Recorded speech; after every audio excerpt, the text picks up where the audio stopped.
Selamat siang pada teman-teman, kami dari kelompok 3 akan mempresentasikan hasil kerja kami, yaitu jenis-jenis aliran filsafat.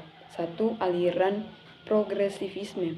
Aliran progresivisme ini merupakan suatu aliran yang menekankan bahwa pendidikan bukanlah sekedar upaya memberikan pengetahuan, tetapi berisikan beragam-ragam data empiris dan informasi teoritis, serta memberikan analisis, pertimbangan, dan kesimpulan.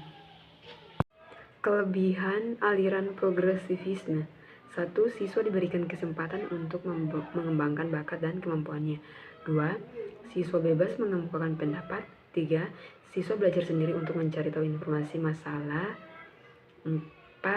Membentuk output yang dihasilkan dari pendidikan di sekolah.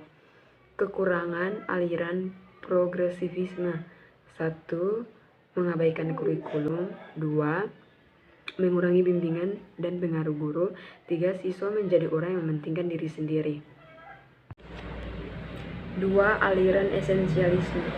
Aliran esensialisme adalah pendidikan yang didasarkan pada nilai-nilai kebudayaan yang telah ada sejak zaman peradaban manusia dulu. Kelebihan aliran esensialisme. Peserta didik berpijak pada nilai-nilai yang memiliki kejelasan serta tahan lama dan stabil. Kekurangan aliran esensialisme, yaitu terlalu dominannya peran guru.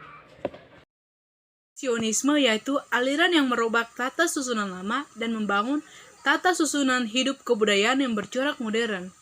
Kelebihan aliran rekonstruksionisme. A. Guru bukan satu-satunya sumber belajar siswa. B. Pembelajaran lebih aktif dan kreatif.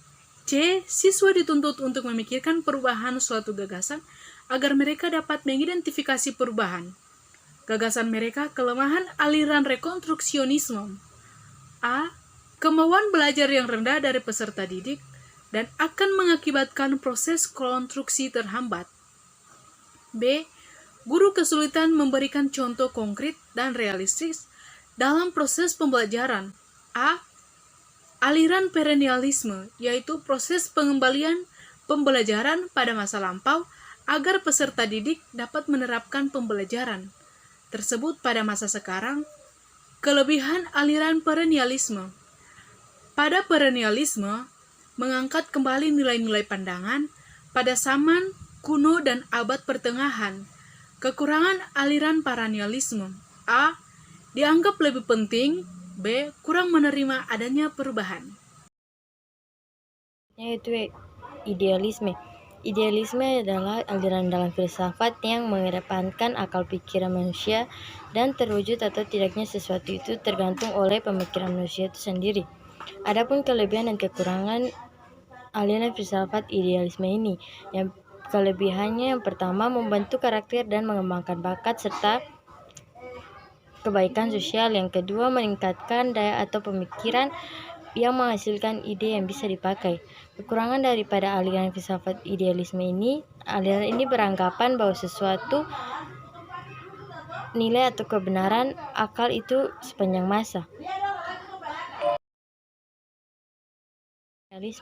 Realisme merupakan aliran dalam ilmu pengetahuan yang mempersoalkan objek pengetahuan manusia. Aliran ini memandang bahwa objek pengetahuan berada di luar diri manusia. Kelebihan dari aliran realisme ini yaitu program pendidikan terfokus sehingga peserta didik dapat menguasai diri dengan tetap. Yang kedua, peserta didik menguasai pengetahuan sehingga mampu mengetahui proses pembelajaran dilakukan berpola. Kekurangannya pada tingkat pendidikan paling rendah, anak akan memperoleh jenis pendidikan yang sama. Yang kedua, semua persepsi tergantung konteks visual. Pragmatisme yaitu yang menyatakan bahwa segala sesuatu dianggap benar jika memiliki manfaat dan kegunaan. Kelebihan aliran pragmatisme: yang pertama, membawa kemajuan teknologi dan pengetahuan. Yang kedua, pragmatisme berhasil membumikan filsafat dari corak cenderung metafisik, abstrak, dan idealisme. Kelemahan aliran pragmatisme: yang pertama, menciptakan pola pikir yang materialisme. Yang kedua, sangat mendewakan akal.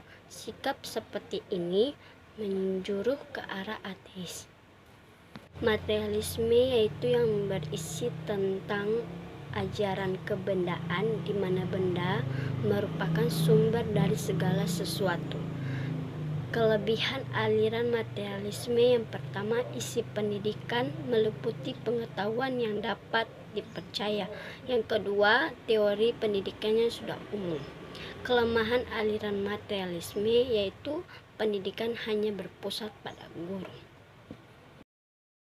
Terakhir, aliran filsafat eksistensialisme, yaitu paham yang berpusat pada manusia individu yang bertanggung jawab atas kemauannya tanpa memikirkan secara mendalam mana yang benar, mana yang tidak. Kelebihan dari aliran filsafat tersebut, aliran filsafat ini menekankan kepada individu untuk menjadi sumber pengetahuan tentang hidup serta memberi semangat dalam pendidikan. Adapun kekurangannya, aliran ini sangat tidak puas terhadap filsafat tradisional yang bersifat dangkal dan akademis.